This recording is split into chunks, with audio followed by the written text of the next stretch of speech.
15 आपण वाचला आहे, 16 आपण वाचलेला आहे. आणि या वचनांमध्ये पॉल एक गोष्टीची चर्चा वारंवार करत आहे. 2 प्रकारच्या गोष्टी तो या ठिकाणी लिहित आहे. पहिले तो एक देवाचा आत्मा, परमेश्वराच्या आत्म्याबद्दल लिहित आहे आणि त्याचबरोबर तो मनुष्याच्या आत्म्याबद्दलही तो या ठिकाणी लिहित आहे. हा तर शास्त्रभाग पुन्हा एकदा जर आपण वाचूया, कधी तुम्ही घरी जाऊन पुन्हा एकदा वाचा, तर परमेश्वराचा आत्मा, मनुष्याचा आत्मा या 2 गोष्टींमध्ये पॉल या ठिकाणी काही गोष्टी तो लिहित आहे. म्हणून आजचा जो विषय आहे प्रियांनो तो हा आहे की आपण आपल्या आध्यात्मिक जीवनाची का काळजी घेतली पाहिजे, है ना. आपण आपल्या स्पिरिच्युअल लाईफला, आपल्या आत्मिक जीवनाला आपण का गांभीर्याने घेतलं पाहिजे. काय गरज आहे की आपण आपलं स्पिरिच्युअल लाईफ सिरियसली घ्यावं, है ना. लहानपणापासून तुम्ही ऐकलं असेल, मी ऐकलेलं आहे, आपले पालक जे पण होते ज्यांच्या हाताखाली आपण वाढलो, आपले मंडळीचे सिनियर्स त्यांच्या हाताखाली आपण वाढलो, आणि आई वडील, आजी आजोबा सुद्धा नेहमी आपल्याला एक गोष्ट सांगत असतात की बेटा प्रार्थना कर, बेटा वचन वाच, वचन पाठ कर, संडे स्कूलला जा, तरुण संघामध्ये जा, आणि चर्चमध्ये जात राहा, दशमांश देत राहा, गीत गात राहा, स्तुती करत राहा, आणि कुठेही राहिला तरी तू देवासोबत आपले संबंध तू तोडू नको. या शिकवणी आपण लहानपणापासून ऐकत आलेलो आहोत, त्यावर आपण चालतो सुद्धा, आणि त्याच शिकवणी मग आज आपण आपल्या लेकरांना पास ऑन करत आहोत. आपण त्यांना तेच शिकवत आहोत. आज आपली ही तीच प्रार्थना आहे की आपले लेकरं ही स्पिरिच्युअली वाढावेत, प्रभूमध्ये राहावे. तेच आपण त्यांना ते संस्कार आपण देण्याचा आपण प्रयत्न करत असतो. परंतु या सर्व गोष्टींमध्ये असताना कधी कधी एक अशा प्रकारचा विचारही लोकांमध्ये, लेकरांमध्ये किंवा जनरल पब्लिकमध्ये हा असाही विचार कधी कधी आपल्याला ऐकायला मिळतो की काय गरज आहे हे सर्व करायची. आम्ही आमचं लाईफ, आम्ही आमचं जीवन आम्ही आमच्या पद्धतीने जगू शकतो. चर्चला जाण्याची काय गरज आहे, प्रार्थना, वचन, हे ते सर्व करायची काय गरज आहे, आम्ही तर आमचं करू शकतो. आणि करतातही. बरेचसे लोक त्या प्रकारचा ते चॉईस करतात आणि मग फक्त नावासाठी ख्रिस्ती आहे. लग्न करायचं आहे, मग काही काम आहे, मग समजा मृत्यू झाली तर मग त्यांचा अंतिम संस्कार करायचा आहे, तर फक्त या काही लहान सहान गोष्टींसाठी किंवा महत्त्वाच्या गोष्टींसाठी त्यांनी चर्चसोबत आपला एक संबंध बनवून ठेवलेला आहे. पण वर्षभर काही प्रभूशी घेणं देणं नाही. आणि बरेचदा अशा प्रकारे जेव्हा बोलण्यात येतं ना की ECG ख्रिश्चन्स असतात. ECG ख्रिश्चन्स म्हणजे ईस्टर ख्रिश्चन आणि गुड फ्रायडे, है ना. या 3 दिवसांमध्ये येणारे, आणि ते वर्षभर कधी दिसणार नाही, पण ख्रिसमसमध्ये दिसतील. म्हणजे जेन्युइन रिझन्सनी जे नाही येऊ शकत ते ठीक आहे, परंतु जे येऊ शकतात पण नाही येत, आणि ईस्टरला दिसतील, ख्रिसमसला दिसतील, आणि गुड फ्रायडेला, आणि ECG ख्रिश्चन्स आपण म्हणतो. तर म्हणून आजचा जो विषय आहे तो यावर आहे की का आपण आपल्या स्पिरिच्युअल लाईफला गांभीर्याने घेतलं पाहिजे. आपल्या सिनियर्सनी आपल्याला तेच शिकवलं, आजही आपण तेच शिकवत आहोत. बायबलही आपल्याला तेच सांगतं, बायबल उघडलं की आपल्याला तेच दिसून पडतं. म्हणून आपण स्पिरिच्युअल लाईफला गांभीर्याने का घ्यावं, यावर आपण आज थोडा वेळ देवाच्या वचनातून आपण विचार करूया. उत्पत्तीचं पुस्तक आहे, 2रा अध्याय आणि 7 वचन जेव्हा आपण वाचतो, त्या ठिकाणी आपल्याला परमेश्वराने जेव्हा आदमाला घडवलं मातीच्या द्वारे, ती घटना आपण वाचतो. आणि त्यामध्ये असं लिहिलेलं आहे, उत्पत्ती 2रा अध्याय आणि 7 वचनामध्ये, की मग परमेश्वर देवाने जमिनीतील मातीचा मनुष्य घडिला व त्याच्या नाकपुड्यात जीवनाचा श्वास फुकिला, तेव्हा मनुष्य जीवधारी प्राणी झाला. परमेश्वराने जेव्हा मनुष्याला किंवा आदमाला बनवलं, आपण पाहतो पहिले की त्याला मातीचा मनुष्य घडिला. त्याने आदमाला ते पूर्ण आकार दिला. तो मनुष्य पुरुष त्या पुतळ्यासारखा तो तिथं पडलेला होता. म्हणजे असं म्हणता येईल की त्याचं शरीर त्याला मिळालं होतं, जरी ते मातीतच होतं, परंतु एक शारीरिक शरीराची चित्र आणि एक बॉडीली फिगर त्याला त्या ठिकाणी मिळालं होतं. परंतु त्या प्रकारची फक्त मातीचा पुतळा तो असताना त्याच्यामध्ये जीव नव्हता, आणि जीव नसल्या कारणाने तो कुठल्याही कामाचा नव्हता. म्हणजे असं म्हणूया आपण की त्याच्याकडे बॉडी होती परंतु तो निर्जीव होता, त्याच्याकडे शरीर होतं पण तो काही कामाचा नव्हता. परंतु काय झालं की जेव्हा परमेश्वराने त्याच्या नाकपुड्यात त्याचा श्वास फुंकला, जीवनाचा श्वास फुंकला, आणि हिब्रू भाषेमध्ये रुआक लिहिलेला आहे, ज्याचा अर्थ होतो आत्मा. जेव्हा परमेश्वराने त्या पुतळ्यामध्ये, त्या मातीच्या पुतळ्यामध्ये जेव्हा आपला आत्मा फुंकला, त्यानंतर असं लिहिलेलं आहे की तेव्हा मनुष्य जीवधारी प्राणी बनला. म्हणजे याचा अर्थ असा की फक्त शरीर राहून काही फायदा नाही. त्याच्याकडे शरीर होतं, तो मातीचा फक्त एक पुतळा होता, परंतु जोपर्यंत आत्मा त्याच्यामध्ये गेला नाही तोपर्यंत तो काहीही कामाचा नव्हता. म्हणजे की शरीरापेक्षा जास्त महत्वाचा आत्मा होता. तो आत्मा किंवा तो शरीर तसंच विरघळून गेला असता किंवा वाळून वाळून तुटून गेला असता, परंतु आत्मा त्यामध्ये गेल्यामुळे, त्याच्यामध्ये परमेश्वराने टाकलेला श्वास, परमेश्वराने फुंकलेला श्वास, त्याच्यामुळे तो जो पुतळा होता मातीचा तो जिवंत झाला, कारण त्यामध्ये आत्मा गेला होता. म्हणजे आत्माने त्या पुतळ्याला जीवन दिलं. आजही आपल्या शरीरापेक्षा जास्त महत्वाचा आपला आत्मा आहे. याकोबाचे पत्र आणि 2 अध्याय 26 वचनामध्ये लिहिलेलं आहे की शरीर आत्म्या वाचून निर्जीव आहे. शरीर आहे पण त्यामध्ये जर आत्मा नाही तर ते निर्जीव आहे. आणि एखाद्या व्यक्तीची जेव्हा मृत्यू होते तेव्हा आपण म्हणतो की गेला बिचारा किंवा गेली बिचारी, आणि तो फरक तुम्ही मार्क केला असेल की जोपर्यंत एक व्यक्ती जिवंत आहे त्याला आपण नावाने बोलवतो. विवेक आजारी आहे, पण समजा विवेकची डेथ झाली तर काय म्हणतील, बॉडी आली आहे. विवेक आला नाही म्हणत है ना, तुम्ही मार्क केलं असेल, बॉडी आली, विवेकची बॉडी आली असं म्हणतात. मी तुमचं नाव यासाठी नाही घेतो, तुम्हाला भीती वाटेल म्हणून मी स्वतःच नाव घेतो है ना. तर बॉडी आली. का बॉडी आली?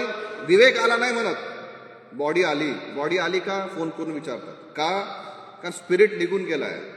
आत्म्यापासून शरीर जो आहे तो निर्जीव आहे. म्हणजे काय, शरीर आहे, शरीराचं एक पर्टिक्युलर महत्व आहे, परंतु शरीराच्या महत्वापेक्षा एक अधिक महत्वाची गोष्ट आपल्या जीवनामध्ये आहे, ती म्हणजे आत्मा. आणि म्हणून पवित्र शास्त्र, बायबल, वचन, परमेश्वर आपल्याला शरीरापेक्षा आपल्या आत्म्याची काळजी घेण्याबद्दल जास्त शिकवतो.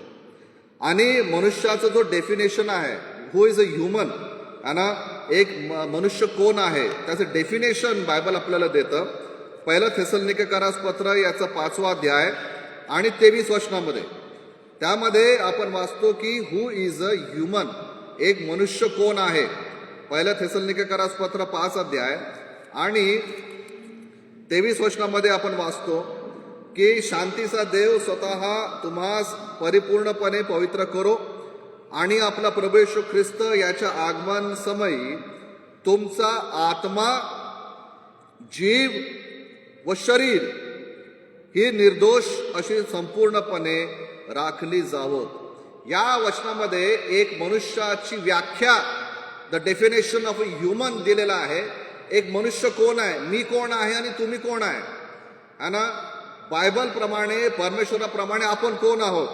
आपण पहिले आत्मा आहोत. जर याचं सिक्वेन्स जर आपण वाचलं, याचं सिक्वेन्स असा आहे, तुमचा आत्मा, तुमचा जीव किंवा प्राण, वेगवेगळे शब्द आहेत, आत्मा, जीव व शरीर.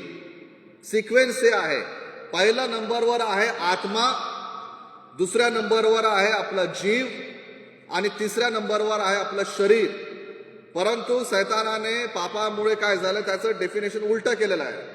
आपण शरीराला पहिलं स्थान देतो आणि जीवला सेकंड आणि आत्म्याला तिसरं स्थान देतो. परंतु परमेश्वराच्या वचनाप्रमाणे आणि परमेश्वराच्या दृष्टीने पहिलं स्थान आहे आपला आत्मा. We are basically a spirit. आपण मूळतः एक आत्मा आहोत. हे आपल्याला समजून घेणे फार गरजेचं आहे, कारण बायबल त्या प्रकारचं आपल्याला व्याख्या देते. मी कोण आहे, जो माझं फिजिकल अपीयरन्स आहे, जे माझे शारीरिक रूप आहे, तो मी ओरिजिनल नाही आहे. तुम्ही जे शारीरिकरित्या दिसता ते तुम्ही ओरिजिनल नाही आहे. आपण मूलतः ओरिजिनली बेसिकली आपण एक स्पिरिट आहोत. कारण बायबल काय सांगतं की पहिले तुमचा आत्मा राखला जावा. म्हणून मनुष्याचं जे डेफिनेशन आहे ते अशा प्रकारे आपण म्हणू शकतो की आपण एक आत्मा आहोत, आपल्याकडे एक प्राण आहे आणि आपण शरीरामध्ये जगतो. हे आपली व्याख्या आहे. आपण म्हणतो की तू कोण आहे, बायबल काय डेफिनेशन सांगतं, माझं डेफिनेशन काय आहे, तुमचं डेफिनेशन काय आहे, तुमची व्याख्या काय आहे. की we are a spirit, we have a soul and we live in a body. शरीर फक्त आपलं घर आहे, परंतु ओरिजिनली आपण आत्मा आहोत. ही गोष्ट प्रामुख्याने आणि प्रायोरिटीमध्ये आपल्या लक्षात ठेवणे गरजेचं आहे की मी ओरिजिनली पहिल्या क्रमांकावर, प्रायोरिटी माझी पहिल्या स्थानावर मी एक शरीर नाही आहे, मी एक आत्मा आहे ज्याला एका शरीरामध्ये ठेवलेला आहे. आणि जेव्हा हा आत्मा या शरीरातून निघून जातं, हे शरीर पडतं खाली आणि आपण म्हणतो की बॉडी आलेली आहे. म्हणून प्रियांनो, पवित्र शास्त्र का वारंवार तुमच्या आत्म्याची काळजी घ्या, तुमच्या प्राणची काळजी घ्या, तुम्ही आत्मिक जीवन मजबूत करा, या बाबतीत का वारंवार आपल्याला जोर देत राहतं. कारण ओरिजिनली तुम्ही आणि मी आत्मा आहोत, बॉडी नाही आहे.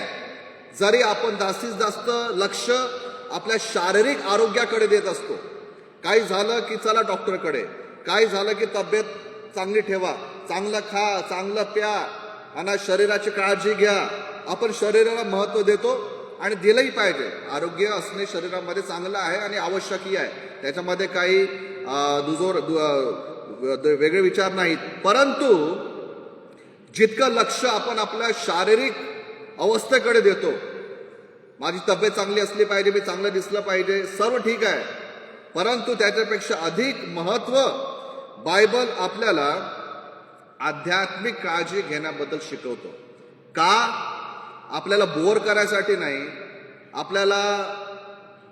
आपल्याला या जगाचे आनंदापासून दूर ठेवण्यासाठी नाही.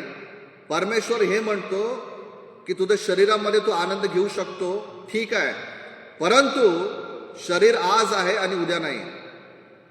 पण तुझा आत्मा जो आहे हा अमर आहे आणि तुझा आत्मा कधीही मरत नाही. प्रियांनो, आपला आत्मा कधीही मरत नाही हे आपल्याला माहित आहे. आज आपण या शरीरामध्ये आहोत आणि एक दिवशी जेव्हा आपली मृत्यू होईल तेव्हा आपला आत्मा दोन पैकी एका ठिकाणावर जाणार आहे, तेही आपल्याला माहित आहे. एक तर स्वर्गामध्ये किंवा एक तर नरकामध्ये. आपण म्हणतो की मेल्यामुळे सर्व काही संपलं का? नाही, संपलं नाही. हे शरीरही मातीमध्ये जाईल, पूर्ण नाश होऊन जाईल. पुनरुत्थानाच्या दिवशी शरीर उचलल्या जाईल. जे ख्रिस्तामध्ये आहेत त्यांना एक वैभवी, गौरवयुक्त आणि ग्लोरियस बॉडी त्यांना मिळणार आहे. आणि आत्मा जो आहे हा सदैव प्रियांनो एक तर स्वर्गामध्ये जाणार आहे किंवा नरकामध्ये जाणार आहे. आपण एक वेगळा विषय आहे, त्यानंतर आपण नंतर विचार करू शकतो. परंतु बायबल शरीरापेक्षा आपल्या आत्म्याची काळजी जास्त घ्या सांगतो. शरीराची काळजी घेऊ नका असं नाही म्हणत, परंतु शरीरापेक्षा तो हे म्हणतो की तुम्ही तुमच्या आत्म्याची आध्यात्मिक काळजी घ्या. कारण बेसिकली ओरिजिनली आपण जो आहोत हा आत्मा आहोत, हे लक्षात ठेवलं पाहिजे. आणि ही गोष्ट सैतानालाही माहीत आहे की हा जो व्यक्ती आहे, कोणीही असो जगामध्ये जितके लोक आहेत, या व्यक्तीच्या शरीरापेक्षा या व्यक्तीचा आत्मा जास्त महत्त्वपूर्ण आहे. हे सैतानाला सुद्धा माहीत आहे, आणि म्हणून तो आपल्याला नेहमी शारीरिक विचारांमध्ये किंवा शारीरिक पापामध्ये पाडण्याचा तो प्रयत्न करत असतो. कारण 1 पेत्र 2 अध्याय आणि 11 वचनामध्ये असं लिहिलेलं आहे बघा. 1 पेत्र 2 अध्याय आणि 11 वचनामध्ये लिहिलं आहे की प्रियजन हो, जे तुम्ही प्रवासी व परदेशवासी आहात, त्या तुम्हास मी विनंती करतो की जीवात्म्याबरोबर लढणाऱ्या दैहिक वासनांपासून दूर राहा. काय लिहिलेलं या ठिकाणी? तुम्ही दैहिक वासनांपासून दूर राहा आणि शारीरिक वासनांपासून दूर राहा. का? कारण दैहिक वासना तुमच्या डायरेक्ट आत्म्याबरोबर लढतात. दुसऱ्या शब्दामध्ये जर आपण असं म्हटलं तर असं लिहिलं आहे की जर तुम्ही शरीराकडे जास्त लक्ष दिलं तर तुमच्या शरीराकडे जास्त लक्ष दिल्यामुळे तुमचा आत्मा नरकाकडे जात आहे. म्हणजे सैतानाला हे माहित आहे की जर मला या व्यक्तीला नरकात पाडायचं आहे तर मला याचं लक्ष शरीराकडे जास्त लावावं लागेल. कारण जितकं जास्त लक्ष हा व्यक्ती शरीराकडे लावेल तितकं जास्त हा व्यक्ती परमेश्वरापासून दूर होईल आणि त्याचा आत्मा जो आहे तो नाश होणार आहे. आणि म्हणून रोमकरास पत्र याचा 8 अध्याय आणि 26 वचनामध्ये पौल काय म्हणतो? रोमकरास पत्र 8 अध्याय आणि 6 वचनामध्ये असं लिहिलेलं आहे की पौल म्हणतो की कारण देह स्वभावाचे चिंतन हे मरण, पण आत्म्याचे चिंतन हे जीवन व शांती आहे. आणि हिंदीमध्ये असं लिहिलेलं आहे की शरीर पर मन लगाना तो मृत्यू है, परंतु आत्मा पे मन लगाना जीवन और शांति है.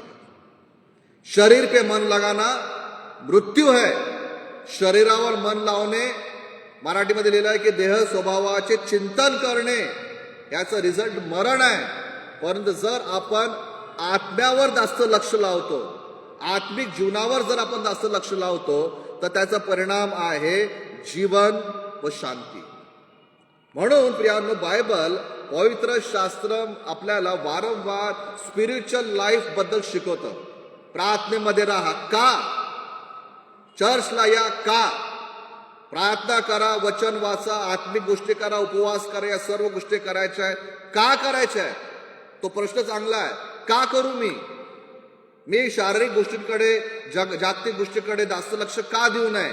मी आत्म्याची काळजी का करावी? कारण आपण मुख्यतः एक आत्मा आहो, आणि जर आपण आत्मिक गोष्टींवर लक्ष लावलं तर त्याचा परिणाम जीवन मिळेल आणि त्याचा परिणाम आपल्याला शांती मिळेल. पण जर आपण जग आणि शारीरिक आणि या सर्व व्यर्थ गोष्टींवर जर आपण लक्ष लावतो तर त्याचा परिणाम आपल्याला मिळेल, आणि तो परिणाम आहे मृत्यू. आणि प्रियांनो, जर आपण शारीरिक जीवनाला एवढं महत्व देतो तर का नाही आपण आपल्या आध्यात्मिक जीवनालाही त्याच्यापेक्षा अधिक महत्व द्यावं. योबाच्या जीवनामधून आपण वाचतो तीच गोष्ट की जेव्हा परमेश्वर आणि सैतान यांच्यामध्ये जेव्हा बोलणं सुरू होतं आणि परमेश्वराने योबाला विचारलं तू कुठून आलास? तो म्हणतो की मी इकडून तिकडून फिरून आलेलो आहे. आणि तो म्हणतो की माझा दास योबाकडे तुझं लक्ष गेलं का? हे सर्व जेव्हा डिस्कशन दोघांचं सुरू होतं तेव्हा सैतान चॅलेंज करतो की तू योबाला आशीर्वादित केलेला आहे म्हणून तो तुझी भक्ती करतो.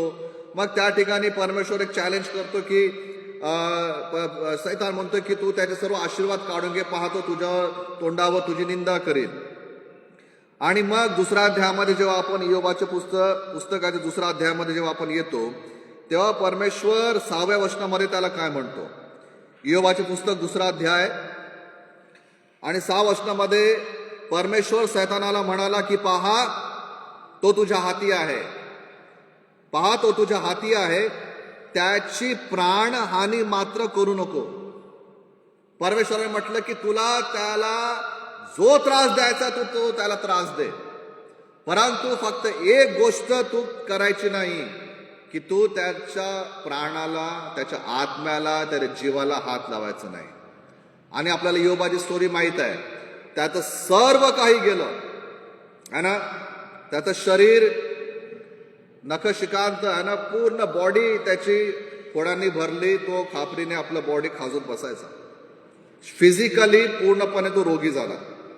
त्याची संपूर्ण संपत्ती एका दिवसामध्ये लुटारूंनी लुटून घेऊन गेले. त्याचे लेकरही एकाच दिवशी मरण पावले.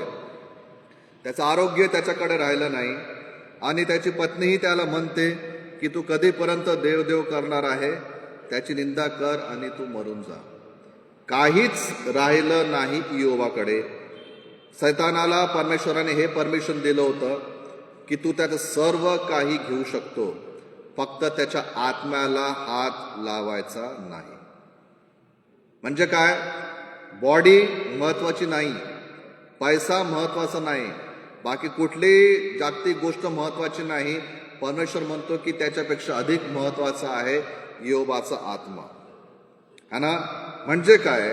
परमेश्वर हे म्हणतो की एखाद्या वेळेस शारीरिकरित्या आपल्याला त्रास झाला तर चालेल, एखाद्या वेळेस आपल्याकडे कमी पैसा असेल तर चालेल, एखाद्या वेळेस आपली खूप प्रॉपर्टी नसेल तर चालेल, एखाद्या वेळेस कदाचित काही दुःख, काही त्रास, काही आजारपण असेल तर चालेल, परंतु तुमचा आत्मा नाश झाला नाही पाहिजे. तुमचा आत्मा वाचला पाहिजे. परमेश्वर कदाचित जगामध्ये लागणाऱ्या सर्व मटेरियलिस्टिक वस्तू आपल्याला कदाचित देणार नाही. काही चिंता नाही, काही रडायची गरज नाही की प्रभू मला हे नाही मिळालं, मला ते नाही मिळालं. अधिक महत्वाचं हे आहे की आपला आत्मा परमेश्वरामध्ये सुरक्षित आहे. येशू ख्रिस्ताने जेव्हा त्याने शिष्यांना सेवेसाठी पाठवलं आणि त्यांना अधिकार दिला की तुम्ही जा, रोग्यांना बरे करा, मेलेल्यांना जिवंत करा, सुवार्ता सांगा, दुष्टात्म्यांना काढा, सगळं अधिकार देऊन त्यांनी आपल्या शिष्यांना पाठवलं. आणि हे सगळे शिष्य गेले, दुष्टात्मे काढले आणि वापस आले. आणि प्रभू येशू ख्रिस्ताला ते रिपोर्ट देऊ लागले की प्रभू, तुझ्या नावाने दुष्टात्मेही आम्हाला वश होतात, आम्ही तुझ्या नावाने दुष्टात्मे काढले. येशू ख्रिस्त काय म्हणतो? तुम्ही दुष्टात्मे काढले याचा तुम्ही जास्त आनंद करू नका, परंतु तुम्ही याचा आनंद करा की तुमचे नावे जीवनाच्या पुस्तकामध्ये लिहिलेली आहेत. येशू ख्रिस्त त्या ठिकाणी इव्हन मिनिस्ट्रीलाही तो महत्व देत नाहीये. दुष्टात्मे काढा, रोगांना बरे करा, मेलेल्यांना तुम्ही उठवा, सर्व करा, परंतु त्याच्यापेक्षा आनंद जास्त कशाचा करायचा आहे की तुमचं नाव जीवनाच्या पुस्तकामध्ये लिहिलेलं आहे. याचा अर्थ काय माहिती आहे का? की जे सेवक वर्ग आहे त्यांनी आपल्या मिनिस्ट्रीबद्दलही घमंड करू नये. त्याच्या मिनिस्ट्रीबद्दलही आमच्यासारखे लोक की ज्यांनी सेवेलाही तेवढं महत्व देऊ नये. सेवेपेक्षा जास्त महत्वाचा आहे त्या पाळकाचा आत्मा. आता मी तो उभा आहे, मी काय सेवा करत आहे त्याच्यापेक्षा अधिक महत्वपूर्ण आहे माझा आत्मा वाचलेला आहे का, माझं नाव जीवनाच्या पुस्तकामध्ये आहे का. कारण येशू ख्रिस्ताने सेवेपेक्षा जास्त त्या सेवकांच्या आत्म्याला सुद्धा जास्त महत्व दिलेलं आहे. सर्वात महत्वपूर्ण गोष्ट पैशापेक्षा, शरीरापेक्षा, इवन सेवेपेक्षाही जास्त महत्वाची गोष्ट आहे प्रत्येकाचा आत्मा. आणि म्हणून आपण आत्मिक गोष्टीला जास्त महत्व प्रियांनो दिलं पाहिजे. आणि जर आपण मार्ककृत शुभवर्तमान याचा 8वा अध्याय आणि 36 आणि 37 वचन जे आपल्याला आपण कदाचित लहानपणामध्ये संडे स्कूलमध्ये पाठ केलं असेल. आणि मार्ककृत शुभवर्तमान 8 अध्याय 36 आणि 37 वचन काय लिहिलेलं आहे?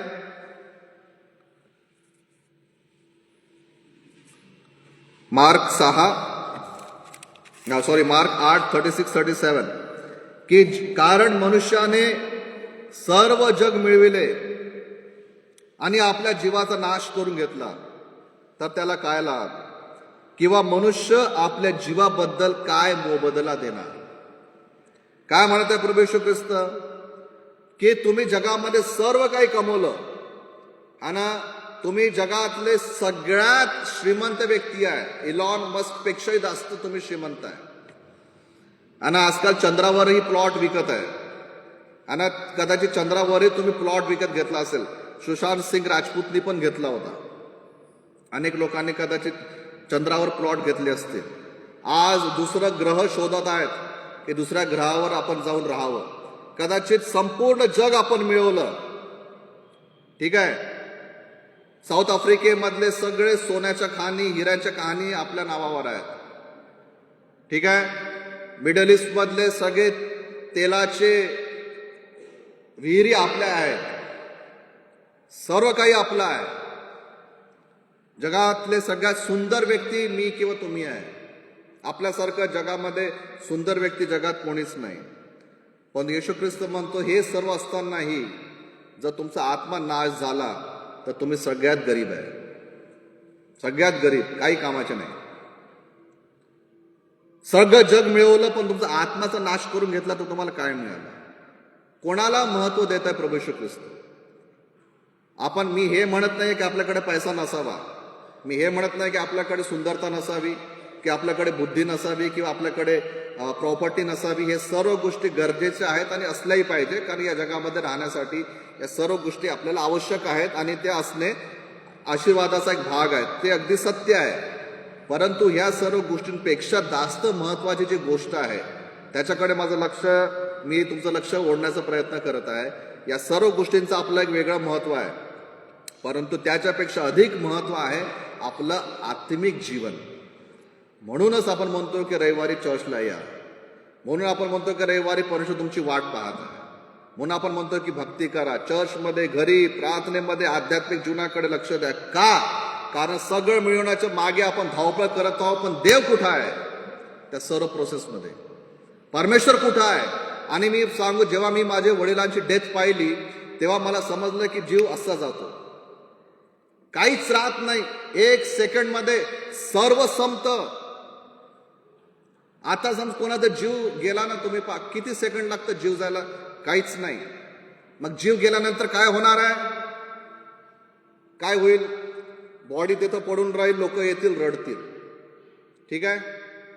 पाकांना बोलवतील, कबरस्थानामध्ये गड्डा खोदतील. माझ्यासाठी एक उदाहरण सांगत आहे. कॉफीन येईल, बॉडीला ठेवतील, लोक म्हणतील चांगला माणूस होता, काय म्हणतील बरं झालं गेला, माहीत नाही. 2-2 गोष्टी बोलतील. एक चित्र स्वतःला समोर ठेवून बघा.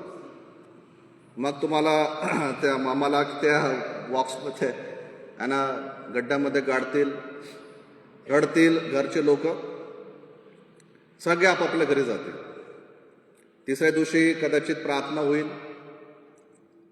नागपूरमध्ये चिकन देतात. तिसऱ्या दिवसाच्या प्रार्थनेमध्ये चिकन बनवतील, ऑर्डर देतील की भैया 100 लोगों का खाना बनाना है. कारण मी स्वतः केलेला आहे माझ्या फॅमिलीमध्ये. तो येईल, स्वयंपाक करेल, सगळे लोक. आणि माहिती का, तिसऱ्या दिवशी सगळे हसत खेळत जेवतात. तो व्यक्ती तिथं कबरेमध्ये आहे. ठीक आहे. जो जवळचा व्यक्ती असेल कदाचित तोच आठवण करत असेल. मस्त जोक्स होतात, कारण आम्ही पण हसलेलो आहे तिसऱ्या दिवसाच्या प्रार्थनेमध्ये. कारण गेला तो व्यक्ती, आपण जास्त काही कोणी परवा करत नाही. म्हणजे काय, ऐसा खतम होता है, चुटकी बजाते सब खतम हो जाता. आणि जे आपण कमवलं, ज्याच्यासाठी आपण एवढी धावपळ केली, ठीक आहे, इतकं आपण मेहनत केली, ते सर्व इथं राहून गेलं. ते काहीच आपल्या सोबत आलं नाही. फक्त एकच प्रश्न राहतो, तो हा, आपला आत्मा कुठं आहे? म्हणून या जागतिक गोष्टींकडे जेवढं आपण महत्व देतो ना, त्याच्यापेक्षा अधिक महत्व याची काळजी मी आणि तुम्ही घेतली पाहिजे. माझ्या आत्म्याचं काय होणार आहे? म्हणून चर्च, म्हणून घरामध्ये प्रार्थना, म्हणून प्रार्थना, वाचन, हे ते ह्यासाठी प्रियांनो महत्वाचं आहे. आणि सेकंड अलेक्झांडरची गोष्ट तुम्हाला माहीत असेल. अलेक्झांडर सिकंदर नाही का, तो निघाला होता जग जिंकण्यासाठी. आणि जग बरेचसे राष्ट्र तो जिंकत गेला. आणि तरुण वयामध्येच अलेक्झांडरला काहीतरी रोग लागला आणि तो मेला, आजारी पडला. त्याच्या अवतीभोवती त्याचे जनरल्स उभे होते. आणि अलेक्झांडर जो होता ग्रीकचा राजा, तो मृत्यूशय्येवर होता. आणि त्यांनी आपल्या लोकांना हे सांगितलं की जेव्हा माझी मृत्यू होईल आणि जेव्हा तुम्ही माझी डेड बॉडी घेऊन जाल, तेव्हा माझे हात असे ठेवायचे, है ना, माझे हात असे ओपन ठेवायचे आणि अशा अवस्थेमध्ये माझ्या बॉडीला घेऊन जायचं. कशाला असं ठेवायचं? त्याची बॉडी त्याने हे म्हटलं की मला लोकांना हे सांगायचं आहे की अलेक्झांडर जग जिंकायला निघाला होता, खाली हात आला आणि खाली हात चाललाय, है ना. खाली हात आया और खाली हात गया. वो सिकंदर है ना जो दुनिया को जीतने चला. प्रियांनो, येशू ख्रिस्तांनी तुम्हाला आणि मला एक फार महत्त्वाची गोष्ट सांगितलेली आहे की सर्व गोष्टींपेक्षा आपला आत्मा महत्त्वाचा आहे. मी जज करणार कोणी नाही. मला माहीत आहे की मी प्रभूसमोर आज कुठे उभा आहे. तुम्हाला माहीत आहे की तुम्ही आज प्रभूसमोर कुठे उभे आहात. कोणी कोणाला जज करू शकत नाही, तो अधिकार कोणालाच नाही.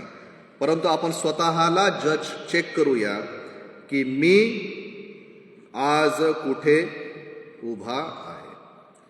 त्यासाठी काय करावं?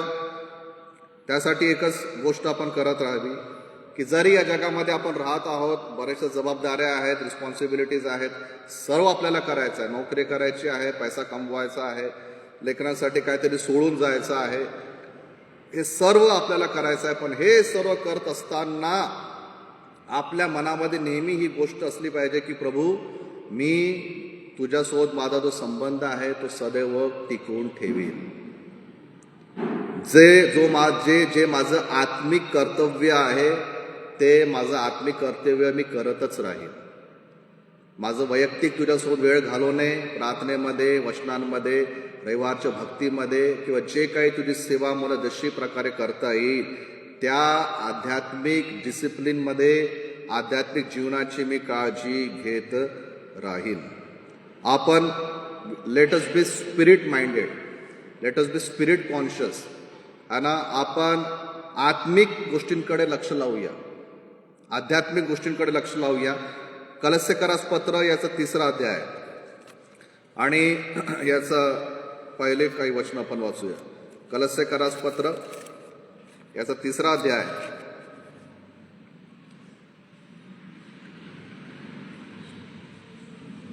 आणि पहिले काही वचन आपण वाचूया. कलस्सेकरास पत्र 3रा अध्याय. म्हणून तुम्ही ख्रिस्ताबरोबर उठविले गेला आहात, तर ख्रिस्त देवाच्या उजवीकडे जेथे बसला आहे तेथल्या वरील गोष्टी मिळवण्याचा यत्न करा. काय मिळवण्याचा यत्न करा? ख्रिस्त जो देवाच्या उजवीकडे बसला आहे त्या वरील गोष्टी तुम्ही मिळवण्याचा यत्न करा. 2 वचनामध्ये लिहिलं की वरील गोष्टी कडे मन लावा, पृथ्वीवरील गोष्टींकडे मन लावू नका. काय सांगत आहे पॉल? हे म्हणत आहे की तुम्ही या जगामध्ये आहात, परंतु तुमचं जे लक्ष जे आहे ते वरील स्वर्गीय आत्मिक गोष्टींकडे प्रियांनो तुम्ही असू द्या.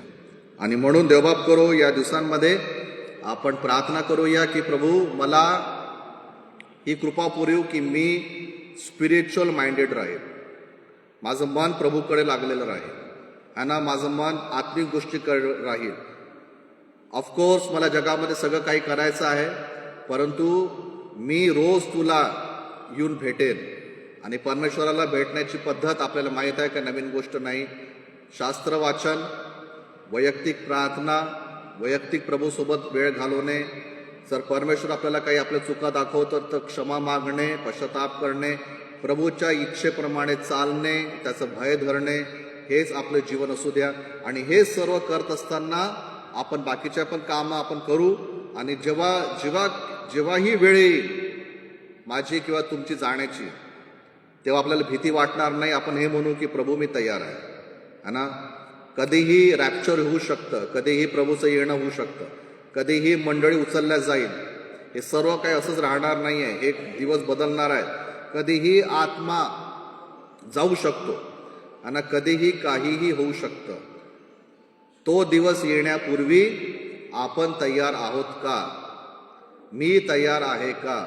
याचा प्रश्न आपण स्वतःला विचारला पाहिजे. आणि एक गोष्ट सांगून मग मी समाप्त करतो. काही वर्षांपूर्वी आम्ही एक स्वार्थ कशी सांगावी याचं एक ट्रेनिंग घेतलं होतं. त्याच्यामध्ये काही प्रश्न होते. ते प्रश्न असे विचारायचे प्रश्न की आज जर तुमची डेथ झाली तर तुम्ही स्वर्गात जाल का? चला, हा प्रश्न मी स्वतःला विचारतो, तुम्हालाही विचारतो. आज जर आपली मृत्यू झाली, आजचा रविवार जर आपला शेवटचा रविवार आहे, तर तुम्ही स्वर्गात जाण्यासाठी तयार आहे का? दुसरी गोष्ट की जेव्हा आपण स्वर्गाच्या दारामध्ये उभं राहू आणि जर तिथं आपल्याला हा प्रश्न विचारण्यात आला की स्वर्गात एंट्री देण्यासाठी किंवा तुम्हाला मी स्वर्गात एंट्री का देऊ, मी तुम्हाला स्वर्गात आत का घेऊ, समजा तिथं स्वर्गदूत उभा आहे आणि तो आपल्याला विचारत आहे की मी तुला स्वर्गामध्ये का घेऊ, तर आपलं काय उत्तर राहणार आहे? आणि हे उत्तर राहील का की मी खूप चांगला माणूस होतो, मी चांगले कर्म केले? ते उत्तर नाही आहे. तर हे दोन महत्त्वाचे प्रश्न आहेत जे मनुष्याने नेहमी स्वतःला विचारले पाहिजे आणि ह्या दोन प्रश्नांना धरूनच त्याने आपलं जीवन जगलं पाहिजे. आज जर माझा शेवटचा दिवस आहे, मी स्वर्गात जाण्यासाठी तयार आहे का, हो की नाही? मी स्वतःला उत्तर देईन, तुम्ही स्वतःला उत्तर द्या. जर नाही तर येशूकडे या, प्रभूकडे या. ख्रिस्तीवा नाही म्हणत आहे मी, आपण सगळे ख्रिश्चन आहोत. प्रभूकडे या पूर्ण अंतःकरणाने. दुसरी गोष्ट, का एंट्री देऊ मी तुम्हाला स्वर्गात? त्याचं उत्तर हे आहे, कारण मी येशूच्या रक्ताने धुतलेला आहे. मी पाळा काय म्हणून मी स्वर्गात नाही चाललो, मी संदेश देत आहे म्हणून मी स्वर्गात नाही चाललो. एक व्यक्ती स्वर्गात तेव्हाच जातो जेव्हा तो येशूच्या रक्ताने धुतलेला आहे. या दोन गोष्टी प्रियांनो आपण जाणीव ठेवून आपण आपलं आध्यात्मिक जीवन मजबूत करूया. आपण आपल्या जागेवर उभं राहू, प्रार्थना करूया, आपलं जीवन प्रभूच्या हातामध्ये समर्पित करू आणि जगामध्ये राहत असताना सगळ्या जबाबदाऱ्या पूर्ण करत असतानाही प्रियांनो आपण आपल्या स्पिरिच्युअल लाईफला सिरियसली घेऊया. कारण आपण बेसिकली आत्माच आहोत. आपण ओरिजिनली आत्मा आहोत. पहिलं स्थान आत्म्याला आहे. म्हणून फर्स्ट थिंग्स फर्स्ट, पहिलं काम पहिले आत्मा, तर आत्म्याची काळजी पहिले. देव बाबा, आज आमची हीच प्रार्थना आहे, पवित्र आत्म्याद्वारे तो मला मार्गदर्शन दे प्रभू, की जेव्हा आम्ही आत्मा आहोत, एका शरीरामध्ये आम्ही राहत आहोत आणि तूही वारंवार जागतिक किंवा शारीरिक गोष्टींपेक्षा आत्म्याला जास्त महत्त्व दिलेलं आहे. तेव्हा प्रभू आम्हीही आमच्या आत्म्याला पहिलं स्थान द्यावं. येशूच्या नावाने मागतो म्हणून तो ऐक. आमेन आमेन. हे आमच्या स्वर्गातील बापा, तुझे नाव पवित्र मानले जावं, तुझे राज्य येऊ, जसे स्वर्गात तसे पृथ्वीवरही तुझ्या इच्छेप्रमाणे. आमची रोजची भाकर आज आम्हास दे, जसे आम्ही आपल्या ऋणायास सोडून सोडिले तसेच तू आमची ऋणी आम्हास सोड, आणि आम्हास वर्षेत आणू नकोस, तर आम्हास वाईटापासून सोडीव. कारण की राज्य, सामर्थ्य आणि गौरव ही सर्व काळ तुझीच आहेत. आमेन. आता प्रभू येशू ख्रिस्ताची कृपा, परमेश्वराची प्रीती आणि पवित्र आत्म्याची सहभागिता तुम्हा सर्वांसह असो. आमेन. सुवंद्य देवा परात्मा, स्तवा हो त्याला खालीवा,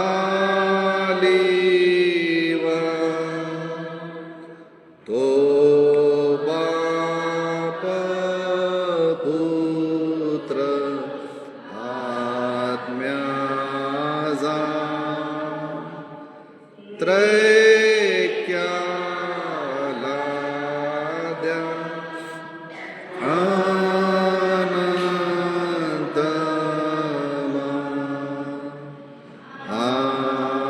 आमेन. आपण आपल्या जागेवर बसूया, प्रार्थना करू.